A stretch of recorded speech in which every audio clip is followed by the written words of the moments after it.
I am the strongest man on earth, and today I'm going to teach you why you're not getting strong. I think this is talked about on how to get strong, but there are so many common denominators on why people don't get the progress that they're looking for, and I'm here to help you out. Now, it really all comes down to inconsistency, and we could sort of begin and end the conversation there. But I'm going to break down exactly what that means. I don't think it's well described, generally speaking, when people talk about it. And there's 5 things when it comes to inconsistency that we have to consider.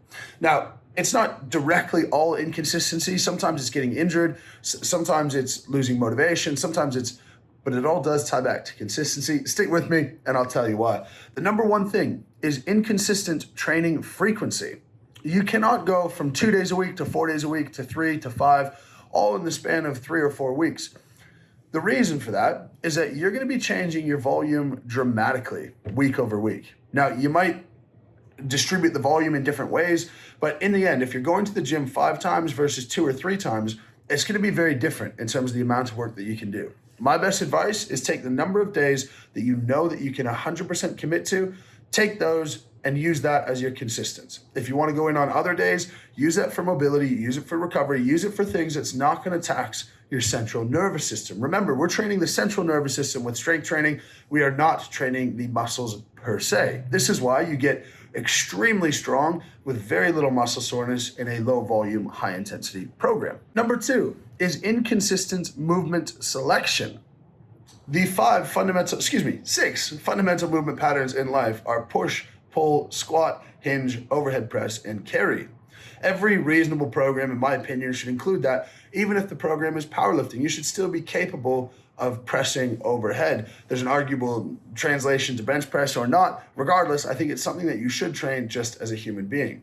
But if you're going to do a deadlift, standard from the ground, 1 rep max, or say a single, the next week should also be a relatively heavy single. The next week should also be a relatively heavy single. And this should be a 4 to 6 week block. Now you could go single to double to triple, that's totally cool. But you should stick with the same deadlift variation. If you go from a deadlift from the ground to a rack pull to a pause deadlift to a tempo deadlift, I see this all the time and it's just inhibiting your ability to get strong. Let's talk about why. When we train to get strong, we are training our brain and our body to create motor units. And motor units are groups of muscle fibers that we have found out are going to perform a certain movement. Now, when I say we found out, your brain has to figure it out. We can never say, I'd like to flex my bicep. All we can say is I'd like to flex my elbow, which means that I must contract my bicep along with other muscles. And we use that group of muscles to perform that movement. When it gets to more complex movements like a squat, a deadlift, an overhead press, a push press, a yoke, an atlas stone, anything that comes with more than one joint moving and often many joints moving, the coordination of that movement is very challenging for us to figure out. And the efficiency of that is one of the things that's going to dictate who is stronger and who is weaker, who can move more weight and who can move less weight. In fact, if you took muscles out of the body and used an EMG on them and saw muscle activity, you would actually notice that the person with the highest muscle activity, or the person who, if you contracted the muscle artificially, the force to pull in might be higher in someone who's actually not able to put up numbers as good. There's many reasons for that, but one of those is finding out the motor units. If you change up your movement variation week over week, session over session, it's going to be very difficult for you to create those reliable, consistent motor units. It's not the sexiest way to train. It might not be the most exciting. Sometimes it is a grind, but you have to commit to a process of 4 to 6 weeks on the same movement variation to expect to have any substantial return. If you're newer to the gym, we also have the principle that the first 4 to 6 weeks is strictly learning how to do the movement, creating the motor units, and then after that is the only time that you can build muscle. So yes, you can build muscle in heavy strength training, but you can't do it until you learn those motor units really well. It has to become second nature. You have to work to a very high level of intensity, very few reps in reserve, and then you're going to start figuring out how to move load really well. This is the biggest thing why general gym goers are so different from powerlifters or strongmen. When you go to a strength gym, the culture is you practice your movements. You refine and refine and refine and refine. And that's why you get so strong. That's why the average guy at a strength gym might deadlift 500 pounds. And the average guy at a commercial gym might deadlift 180 pounds. Of course, there's more than one reason for that, but it's certainly a contributing factor. Number 3, We have inconsistent load increases. With my background, with my master's degree in clinical exercise physiology, my undergrad in human kinetics, one thing resounded really true throughout my study, throughout my research, is that injury risk is not what people think it is. Injury risk is not a linear line. Most lines are linear. It's not a forever increasing straight line where the heavier the load, the higher the injury risk. It's actually an inverted U shape. No, it's a normal U shape. A normal U shape where at the bottom of the U, or the lowest injury risk, this is where you're doing the movements and the loads that you are used to doing. This is where you're safest. The body wants to exist in homeostasis. If it can do that, it wants to do it. So continue doing the thing you're doing, lowest injury risk. If we go up to the high end and you increase load dramatically, of course that's going to be an injury risk. But what people don't realize is if we go all the way down to the lower end and you drop a lot of load, the injury risk actually increases as well. This might be hard to believe conceptually, but the research has backed this time and time again. There's a lot of hypotheses on why this might be the case. It could be that you're less prepared, less excited, not paying attention as much. Regardless, what's true is true. Now, this relates to load increases because we have to very carefully not only select load increases week over week, but select our load decreases when it comes to deloads. We'll talk about deloads in a second, but we want to think about a 2 to 5% increase on all major movements every week. I say 2% because anything lower than that, you're just not going to progress much over the course of the weeks. 5% as a limit in normal circumstances is enough where you're going to get the stimulus, but your active tissue or your muscle isn't going to outpace your passive tissue in terms of strength. Sometimes you might be increasing 5% week over week, and many people who I've worked with, who I've wrote programs for, who use my programs, who I've coached, they feel like they can push harder. They feel like they can do more. But more than 5% is going to mean that your muscles might be ready, but your soft tissues will not. That's a very easy lift that turns into a rupture of some sort, an injury of some sort. 2 to 5%. Now we go all the way through, and 4 to 6 week block, great. Then we have to have some type of deload. Deloads are mandatory again. We're going to talk about those more in a second. But there has to be a very considered mathematical way by which you do this so that you don't drop a whole bunch of load one week and then add a whole bunch of load the next week and just have injury risk backed on either side.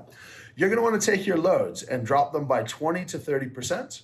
And you're going to want to take your volume and initially drop it by 50% and then increase that to 75% for the back half of the week.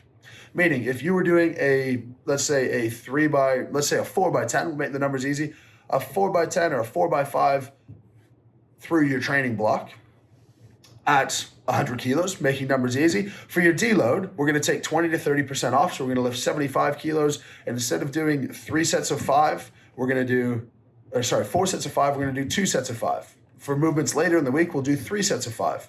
And that way we have a small drop off, a slight build up until you hit into your next program. Mistake number 4, inconsistency number 4, I should say, is inconsistent effort. Well, this ties into load increases quite a bit because if you have varying levels of effort, you're going to have varying levels of load to a very high degree. But I don't really mean effort in the sense that you think. I don't mean David Goggins, stay hard, max out, 10 out of 10 effort every day. I mean consistent. I have won 11 professional strongman shows and 20. I've been on 19 podiums in a row. And if you joined me at the gym, you would not think that I am absolutely maxed out for 95% of my sessions because it's just not appropriate. It's not required. It's not something I could commit to every day. My nervous system would burn out. So when I say inconsistent effort, I mean there's a lot of strength athletes who go into the gym who try to give absolutely 100% to every session. 100%. If it's not load, it's power. If it's not power, it's speed. If it's not speed, it's volume. And this level of effort and intention can only take you so far, and it can only last you so long before it's just not possible anymore. I think there's a large faction of people who would actually get further ahead with their lifting if they chilled out a little bit, if they accepted that they can go into the gym, act normally, lift relatively hard, do their movements, and get out. You have to accept at a certain stage, it does come down to genetics. You're not going to effort your way to becoming way more than you were capable of. If your genetic limit might be 300 kilo deadlift, that's your genetic limit. No matter how much you want more, it's not going to happen. Now, you don't really know where your genetic limit is. So I encourage people to have this consistent, I would call it a moderate high level of effort every single day for the course of a very long period of time.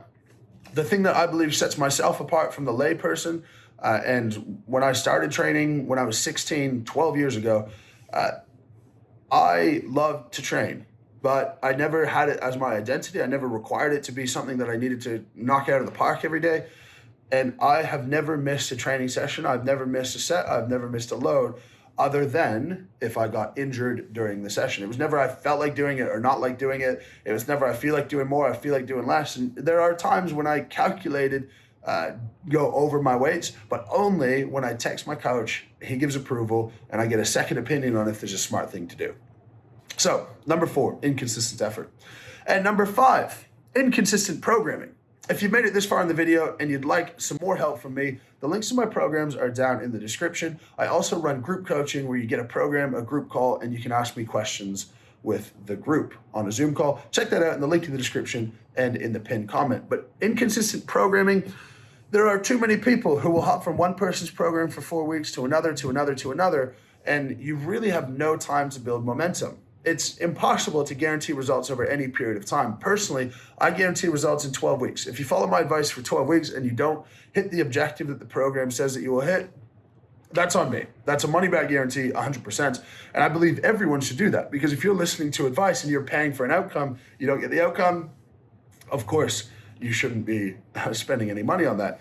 But the reason that consistent programming is important is because if you go 2 weeks on a program or 3 weeks on a program and you say it's not for you, you don't really know at that stage, but say it's not for you, then 2 or 3 weeks or 4 weeks, and then you're going to jump to a new program. And the first week of the new program is not going to be a deload.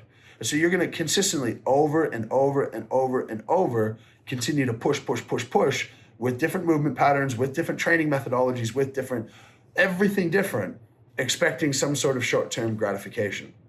And this is a big one. Short-term gratification is not a place to be in if you want to be a great athlete. You want to be a great strength athlete, especially.